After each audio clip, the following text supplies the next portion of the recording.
আর কখনো নারীকে কখনো বিশ্বাস করবো না। আমি মেয়ের সাথে বিবাহ করেছি আজকে 12 দিন। 10 দিনের মাথায় সে আমাকে ডিভোর্স দিয়েছে।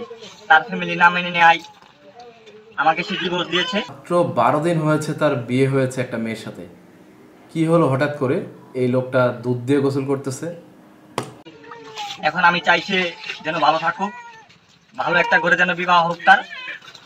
আমার ভবিষ্যৎ নিয়ে আমার কোনো চিন্তা ভাবনা নাই। আমার চিন্তা ভাবনা শুধু নিজের করে থাকার। কখনো চাই না সে অসুখে থাকুক, অন্য যুদ্ধের মতো বলতেও চাই না যে আমি কখনো প্রাক্তনকে ক্ষমা করবো না। আমি চাই সে ভালো থাকুক। চিন্তা ভাবনা করেছি আর কখনো বিয়ে শাদী করবো না, প্রেম ভালোবাসায় জড়িত হবো না। আমি এখান থেকে দূরে থাকতে চাই আর নিজের ভুলগুলো শুধরে সামনের দিকে এগিয়ে যেতে চাই। এরকমই থাকবো। কখনো কোনো মেয়ের দিকে কোনো কোনো মেয়ের দিকে তাকাবো না।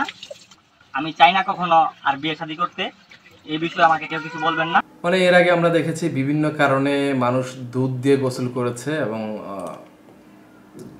সেটা আমরা সোশ্যাল মিডিয়া বা নিউজের মধ্যে দেখেছি। এই প্রথমবার দেখা গেল যে কেউ প্রেম করেছে, বিয়ে করার পর ছাড়াছাড়ি হয়েছে, তারপরে সে দুধ দিয়ে গোসল করে একটা শপথ নিচ্ছে। এখন এই ভাইটা যে শপথ নিল, এটা আসলে সে কতদিন পর্যন্ত টিকে রাখতে পারে যে আর কোনো মেয়ের দিকে তাকাবে না, কোনো মেয়েকে আর ভালোবাসবে না, বা কোনো মেয়ের সাথে আর সম্পর্কে জড়াবে না, এটা আসলে মনে হয় না শেষ পর্যন্ত সে টিকে রাখতে পারবে। তো দেখা যাক সেটা কি হয়। মানে এই ঘটনাটা আসলে একটু বিরল ঘটনা, কারণ প্রথমবার এই ধরনের কেউ দুধ দিয়ে গোসল করার কারণ হিসেবে কারণগুলো উল্লেখ করেছে।